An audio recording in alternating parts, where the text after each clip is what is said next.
할렐루야. 아주 좋은 계절에 우리는 하나님께 예배드리게 됐습니다. 요즘 제 설교 본문이 마가복음을 중심으로 말씀을 전하고 있습니다. 마가복음은 네 복음서 중에 역사적으로 제일 먼저 쓴 복음서라고 알려지고 있습니다. 이 마가복음에서 우리에게 전해주시고 싶은, 마가가 전한 복음서에 우리에게 오늘 전해주시는 말씀은 예수님은 하나님의 아들이시고 그분이 우리의 구세주라고 하는 것을 전해주십니다. 그래서 우리가 마가복음을 읽을 때 예수님은 하나님의 아드님이시고 그의 능력과 권능을 가지신 분이고 그분은 우리를 건져주시고 구원해 주시는 분이라. 그래서 이 마가복음에는 예수님이 어렸을 때 어떻게 태어나셨고 어떻게 자랐고 하는 기록이 들어있지 않습니다. 마가복음 1장부터 하나님의 아들 예수 그리스도의 복음의 시작이다라고 시작하면서 우리는 이제 오늘 3장에는 그리스도인이 어떻게 살아야 하는가를 쓰고 4장에 가서는 그리스도인의 믿음이 어떻게 성장해야 되는가를 보여주고 5장에서는 믿음의 모델이신 예수님을 소개하면서 성숙한 그리스도인들 온전한 정신을 가지고는 어떻게 살 것인가를 일러주고 계십니다. 오늘 읽는 말씀 5장에 앞서 4장 후반부의 맨 끝에 보면 예수님께서 복음을 전하신 다음에 비유 4가지 땅에 떨어진 비유에 대한 씨앗에 대한 말씀을 하시고 땅의 비유를 말씀하신 다음에 먼저 바다를 건너서 호수를 건너서 건너편 거라사라고 하는 지방으로 갔다. 우리가 저편으로 건너가자 하시고 무리를 떠나서 배에 계신 그대로 모시고 가는데 피곤하셨던지 배 고문에서 주무셨고 지나가는데 큰 광풍이 불어왔다. 그 배에 한 12명 13명 탄 배니까 작은 배에 물이 들어오는데 물이 퍼내도 물이 들어와서 배가 잠기게 되었는데도 예수님은 주무셨다. 그래서 제자들이 예수님을 깨우면서 말씀하시기를 선생님 우리가 죽게 됐습니다. 돌봐주세요. 죽게 된 것을 돌봐주지 않으세요. 그랬더니 예수님께서 깨우셔서 바람과 바다를 꾸짖으셨다. 잠잠하라 고요하라 하시니까 바람도 그치고 아주 수면이 잔잔해졌더라. 한마디에 자연이 순복한 것을 보고 제자들에게 이르시기를 참 놀란 그들에게 어찌해서 두려워하느냐 이렇게 무서워하느냐 어찌 믿음이 없냐. 그런 말씀에 그들은 심히 두려워하면서 그가 누구에게 바람과 바다도 이렇게 복종하는가. 이런 말씀으로 4장이 끝납니다. 그리고 5장에 호수를 건너가서 만나는 게 누구냐면 이제는 아주 광기 어린 귀신 들린 사람, 어떤 사람이라도 제어할 수 없는 사람을 만납니다. 예수님의 복음이 가는 데는 아주 악한 영들이 가로막고 있지만은 예수님은 그 영들을 어떻게 합니까? 물리치고 쫓아내시고 제어하십니다. 390년에서 한 400년경에 살았던 프로텐티우스라고 하는 믿음의 사람이 있었는데 이 프로텐티우스라고 하는 사람은 그 군대에 나가서 전쟁에서 이 상처를 입고 온 사람들, 특히 마음의 상처를 입고 온 사람들을 노래와 시 그리고 글로서 위로해 주는 그런 치료하는 능력이 있는 분이었답니다. 믿음의 사람이었는데 오늘 이 마가복음 5장의 본문을 읽으면서 이렇게 당신이 글을 써놨습니다. 이 글은 한 405년쯤 쓴 글인데 시면의 창조주 이렇게 썼습니다. 그분의 능력과 기적이 그분을 하나님이라 선포하니 그리스도께서 명령하시자 거친 바람이 곧 잠잠해지고 그리스도의 명령에 따라 폭풍을 치던 바다가 잔잔해지고 수면이 밝게 빛나는 것을 나는 보네. 흐르는 물결이와 마른 신 신고 걸으시며 밀려오는 물 위에 발자국 남기시네. 바람을 꾸짖으시어 폭풍을 그치게 하시네. 바람을 만드신 주님 말고 그 누가 폭풍에게 끝없는 바다를 떠나 내 성체 안에 잠잠히 지내거라 명령할 수 있으랴. 누가 바다 위를 걸을 수 있으며 누가 물살 위를 삿불이 걸어올 수 있으랴. 아버지 입술에서 쏟아져 나와 물결 위에 감도시나 단단히 물이 에워싸지 못하는 시면의 창조주 성령뿐 아니신가. 하나님의 신이 수면 위에 운행하셨다. 창세기에 있는 말씀처럼 하나님의 지으신 분, 이분이 바로 바다를 잔잔케 하고 지금 이제 거라사에 귀신 들린 사람, 더러운 영에 사로잡힌 사람을 고친 분이 그리스도시고 예수님이시고 그분이 하나님이시다. 이런 고백을 하고 있습니다. 이제 마가복음 이제 호수를 건너왔습니다. 잔잔하게 되어서 정말 이야, 이 우리 주님 누구셔? 이렇게 한마디에 그냥 바람과 바다가 잔잔해지다니. 건너왔는데 배가 내리자마자 또 이 고라사 지방에 아주 거대한 골리앗 같은 사람이 가로막고 있습니다. 배에서 나오심에 그 더러운 귀신 들린 사람이 무덤 사이에서 사람이 사는 동네에 살지 않고 무덤이 사는 그 무덤에서 나와서 예수님 앞으로 다가옵니다. 그 사람이 무덤 사이에 거처하는데 이제 아무도 그를 쇠사슬로 묶을 수가 없어요. 여러 번 고랑과 쇠사슬로 하도 못된 짓을 하니까 붙들어 맸는데도 다 끊고 나오는 사람으로 그저 안 만나기를 바라는 사람, 저 사람 만나면 안 돼, 피해야 하는 사람, 아무도 사람의 힘으로 그를 제어할 수 없는 사람, 밤이나 낮이나 무덤과 산사에서 늘 소리 지르며 자기 몸을 자해하면서 자기를 그 짐승 같은 소리를 움켰던 사람이 예수님 앞에 나왔다. 왜 하필이면 건너가면 좀 사람 사는 좋은 동네에 가지. 건너가자마자 또 기다리고 있는 건 악한 영의 능력이 기다리고 있었습니다. 이 능력 앞에 주님의 모습이 드러납니다. 그가 달려나왔다. 주님 앞에 달려나왔다.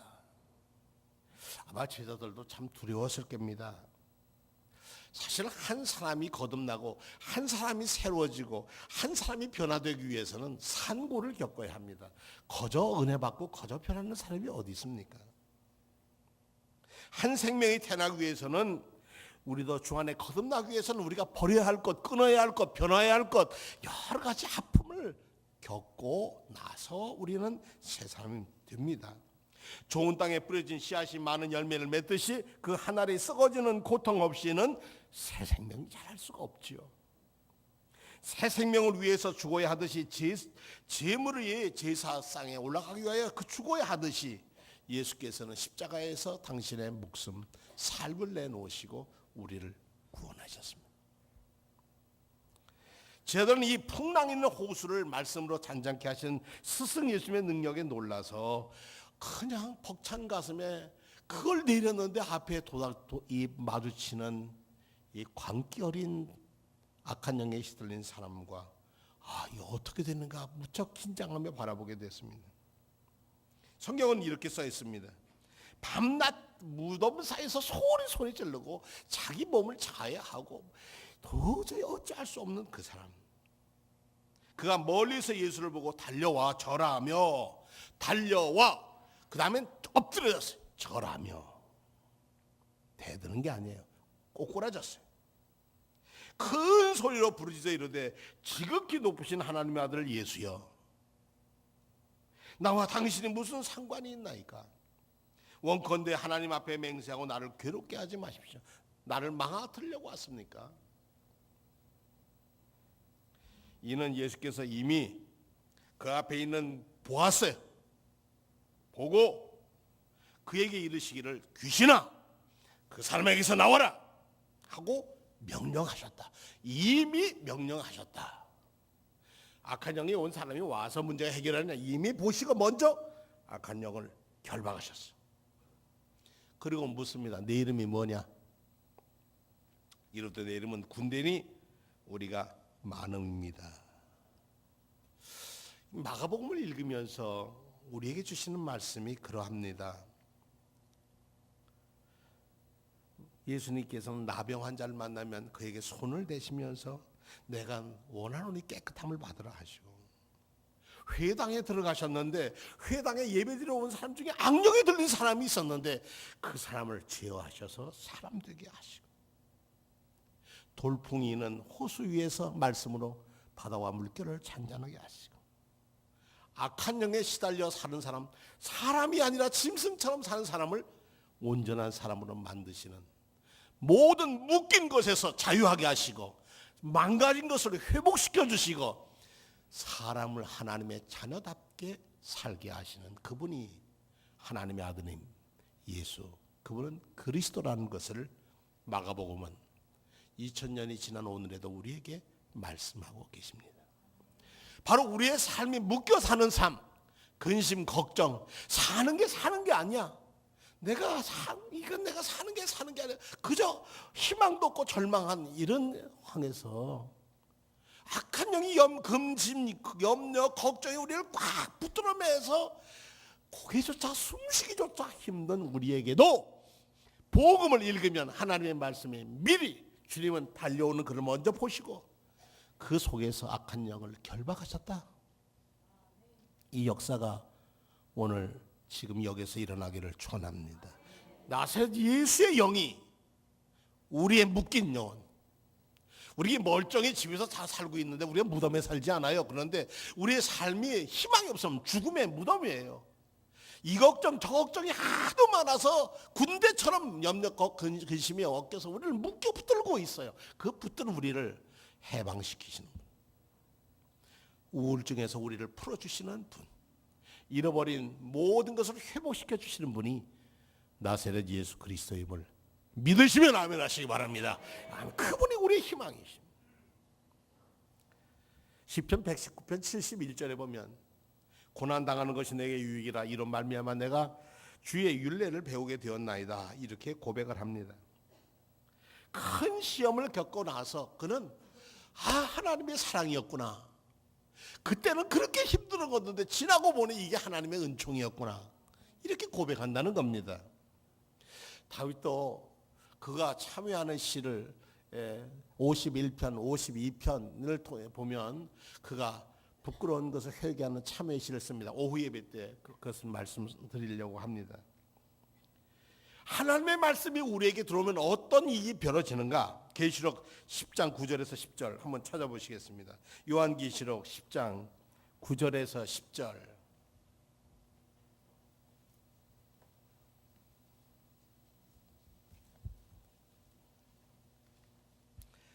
함께 찾겠습니다.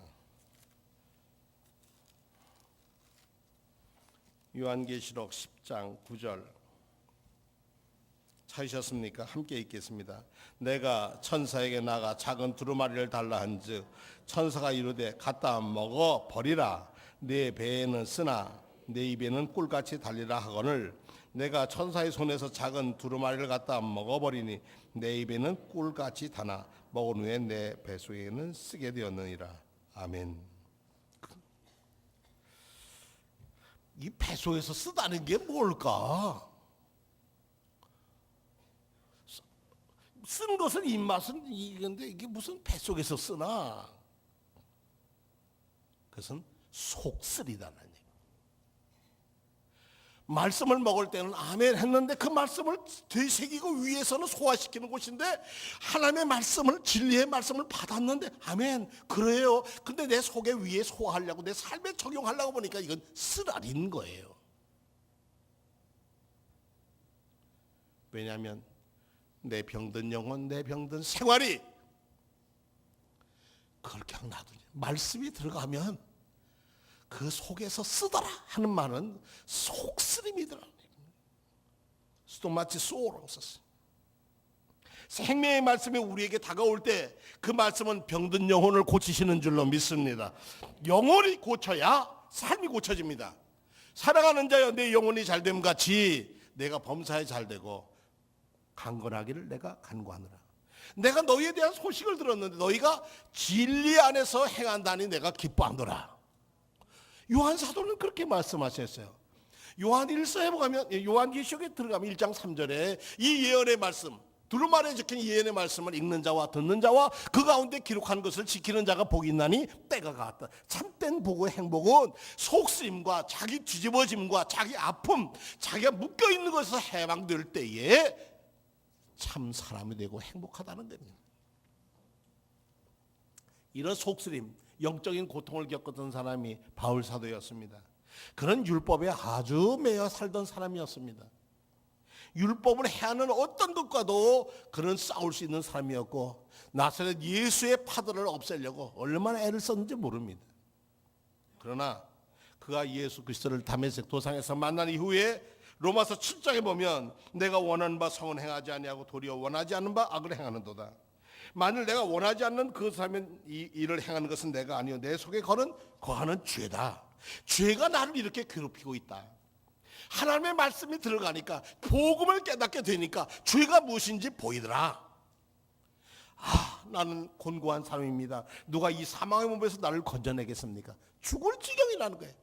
고통하는 거예요. 복음과 율법 사이에서 바울사는 고통해. 그러나 나를 살리시는 것 그런즉 우리는 우리 주 예수 그리스도를 말미암아 하나님께 감사하리로다. 내 마음으로는 하나님의 법을 60년 죄의 율법 속에 살아도 나는 하나님의 법을 중심으로 살겠다. 오늘 건너갔던 이 거라사라고 하는 지역 가본 적이 있습니다만 신전터가 이렇게 좀 기둥이 몇 개 남아있는 곳인데 그곳은 원래 이름은 게르사르 또는 게르게사 이렇게 불렀다고 합니다. 이 게르게사라는 것은 쫓겨난 사람들이 모이는 곳이라는 겁니다. 그럼 쫓겨난 사람들이 구약 성경에 쫓겨난 사람들은 어떤 사람입니까? 같은 동족과 살지 못하고 쫓겨난 사람. 첫 번째 사람은 나병 환자에 걸린 사람, 몹쓸병에 걸린 사람. 그 사람들은 함께 살 수가 없었습니다. 쫓겨났어요. 동네에서 죄를 지어서 쫓겨난 사람. 그러니까 버림받은 사람들이 있는 곳, 거기는 희망이 없고 죽음이 있는 무덤밖에 없는 그곳에 가셨다. 죽음을 살림으로 바꾸시기 위해서 예수께서는 건너가셨다. 건너가자. 어디로? 죽음이 있는 무덤이라도 가자. 거기서 내가 무덤에 있는 사람을 살리리라. 살리는 복음이 예수님께서는 공생애를 통해서 마가복음 전체를 통해 흐르는 하나님의 말씀입니다. 어떤 사람은 이 마가복음을 읽으면서 이렇게 구원했습니다. 다가오시는 예수님. 마가복음 맨 앞부분은 예수님, 하나님의 아들이 우리에게 다가오시고, 두 번째는 다가오신 그분을 우리가 믿어야 할 예수님. 그 믿어야 할 예수님을 우리는 하나님의 아들이라고 선포해야 할 예수님. 마지막은 우리가 따라야 할 예수님. 이렇게 네 부분을 나눠서 마가복음을 은혜를 받은 분들이 계시더라고요. 오늘 저는 이 거라사에서 만난 이 광인, 정말 더러운 게 얼마나 귀신이 많았더니 내 이름이 뭐냐 그랬더니 군대입니다. 군대에는 인격이 없습니다. 군대는 지시하는 사람대로 움직일 뿐입니다. 군대는 거기에 어떤 것이 있을 수가 없습니다. 남자들이 군대 갈 때 왜 군대 가기를 싫어합니까? 즐거워서 군대 가는 사람도 있겠지만 거의 모든 남자들이 기뻐서 나 군대 간다 하는 사람이 없습니다. 군대 가는 젊은이들에게 이등병의 편지 노래만 부르면은 그냥 눈물을 흘린다고 할 만큼 군대는 왜 그런가? 자기의 자유를 다 내려놓은 곳이 군대예요. 그래서 나라를 지키기 위해서 자기의 의지를 포기하고 나라를 위한 집단을 포기하기 위해서 자기가 모으는 곳이니 편하게 살던 사람이 가서 묶이니까 좋아할 사람이 어디 있습니까? 거라사라고 하는 곳, 군대 귀신 들렸던 그 거라사라고 하는 곳에 아주 그 누구도 묶을 수 없는 거대한 귀신 들린 사람이 어떻게? 주 예수 그리스도에 묶였다. 어떻게 묶였는가? 사람답게 살도록 그 정신에 온전하여 지고 옷도 제대로 입고 어떻게 했더라고요? 앉아 있었더라. 제자리에 앉아 있더라는 거예요. 제가 이 전임지 교회에서 목회할 때 어떤 할아버지 한 분 이 교회로 오셨는데 연세가 꽤 높은 70이 넘으신 분이었는데 그 동네에서 이 속도 안 주시기 위해서 약을 오랫동안 지어 먹었는데도 낫지를 않고 얼굴은 시커매지고 어려워지는데 그래서 누가 옆에 있던 우리 권사님 한 분이 전도해서 그 가족이 예수를 믿게 됐습니다. 좀 나오시더만 그다음에 또 안 나오셔요. 왜냐니까 편찮으시는데 이상하게 이불만 뒤집어 쓰고 아무도 안 만난다는 거예요. 그래서 저희 식구들하고 교인들하고 함께 신방을 갔습니다. 신방을 가는데 권사님이 그러시는 거예요. 목사님 그 사람 좀 이상해요. 그냥 아픈 것만은 아닌 것 같아요. 그런데 그 말을 톡 들으니까 저도 좀 걱정이 돼요. 그래서 기도했습니다. 하나님, 제가 그래도 교회 담임 목사 아닙니까? 제가 가서 해결을 못하고 오면 하나님 당신의 입장이 뭐가 되겠습니까? 이게 교회 망신이고. 그러니까 하나님 제가 가는데 하나님 도와주시옵소서. 가서 이렇게 예배를 드립니다. 딱 일어나 앉으라 했더니 안 하려고 그러고 병만 보려고 그러고 해서 딱 옆에 앉혀서 하는데 70 넘으니 제가 뭐 젊은 사람이 얼마나 힘이 센지 몰라요. 제가 제 힘으로 감당을 못하겠어요. 찬송을 부르고 이제 사도신경을 하는데 전능하사 따라하게 합니다. 한번 여러분들 따라해 보실 거예요. 전능하사 천지를 만드신 하나님 아버지를 내가 믿사오며. 여기 귀신 들린 사람은 없네. 악령에 들린 사람은 전능하신 하나님 아버지를 믿는다는 말을 못해요. 그들은 왜 뭘 믿어요? 악령을 믿거든. 얼굴이 탁 돌아가는데 이제 발작하는 거예요. 악한 영이 나세 예수 이름으로 명하노니 네가 나가라 하니까요. 제 눈에는 하나님의 영이 그를 사로잡는데 이렇게 딱 껍질을, 여러분 뭐 가면 쓰는 사람들은 뭐 요즘 뭐 3D로 뭘로 만들어서 이렇게 대신 쓴다고 영화에 나오듯이 가죽을 벗겨서 쫙 가죽을 벗기는데 그 검은 얼굴이 환한 얼굴로 바뀌는 것을 제 눈으로 보았어요. 제가 한 게 아니고 나세 예수 그리스도의 이름이 찬송과 기도로 가는 그를, 그 악한 영을 제어하고, 그러고 고백하고 나니까 제자리에 앉아서 예배드리고 주일날 교회 또 잘 나오셔요. 근데 얼마 있다가 또 안 오시다가 하니까 또 마귀에게 붙들린 거예요. 한번 물들고 나왔다고 해방되는 게 아니거든. 또 마귀가 들어. 그 후로 그분은 참 주의를 잘 지키는 분으로 바뀌었어요. 악한 영이라는 것은 어떻게 하느냐, 무덤과 같은 인생을 만들어요. 무덤은 썩어진 송장이 있는 곳이에요. 거긴 희망이 있는 곳이 아니에요. 근데 그 무덤까지도 로마 군병들은 예수님을 무덤에 넣고도 지켰어요. 불안해서. 그러나 아침에 향품을 들고 가는 막달라 마리아와 다른 마리아 있으면 어머니들은 누가 이 돌문을 치울까 하고 걱정을 하고 왔더니 천사가 다 옮겨놨더라. 우리가 앞에 있는 무덤과 같이 정말 제어할 수 없는 힘이, 악한 영이 우리에게 다가올 때에 우리에게는 있어요. 가장 큰 힘이 뭐냐? 우리 하나님의 자녀이거든. 나사렛 예수 이름으로 물리치면 하나님이 여러분의 능력으로 함께 하셔서 승리할 줄로 믿습니다. 나사렛 예수 이름보다 능하신 이름이 없습니다. 담대히 외쳐야 하는 겁니다. 우리가 누구를 만나고 누구를 살아가느냐에 따라 인생이 달라갑니다. 오늘 여기 있는 성도님 중에서 아직 예수님을 인격적으로 만나지 못하시는 분이 계시다면 만나세요. 만나달라고 기도하세요. 주님 잠시 만나서 제 인생이 바꿔지기를 원합니다. 몸만 왔다 갔다 하는 사람이 아니라 주님과 말씀 속에서, 기도 속에서 만나서 저도 기쁨의 생활하고 싶습니다. 이런 사모할 때에 성령께서는 그분을 만나주시고 변화시키고 새 힘을 주시고 능력을 주시고 새롭게 하시고 힘을 주십니다. 이게 누구시냐? 주의 영의 역사입니다. 그가 누구를 만나냐 인생이 바뀝니다. 여러분이 잘 아는 오중 고통을 했던 헬렌 켈러라고 하는 사람이, 그 사람이 설리번 선생님과 만나서 50년간의 생활로 그는 제 삶이 됐습니다. 그가 11권의 책을 썼다고 그럴 정도로 헬렌 켈러는 책을 썼대. 쓸지도 모르고 뭐 하던 사람이었는데 보지도 못하고 듣지도 못하고 말도 못하던 사람이 설리번 선생을 만나서 변화됐습니다. 그가 어느 때 가장 당신의 행복한 시대였느냐고 말했을 때 설리번 선생님이 내게 우리 집에 오시는 날이 내 인생의 가장 행복한 날이었다. 우리가 언제 우리에게 진정한 행복한 날이었는가? 주 예수 그리스도가 내게 오셔서 나를 만나주시고 내가 너를 사랑한다는 음성을 들려줄 때 그날이 우리의 가장 행복한 날인 줄로 믿습니다. 주 예수님 내게 오셔서 내 삶을 변화시키는 그날, 내가 무덤에 사는 악령과 같이 살았고 풍랑 속에서 염려하는 제자들처럼 걱정과 염려 속에 살았는데 우리의 구주 예수는 나를 자유케 하시는 분이십니다.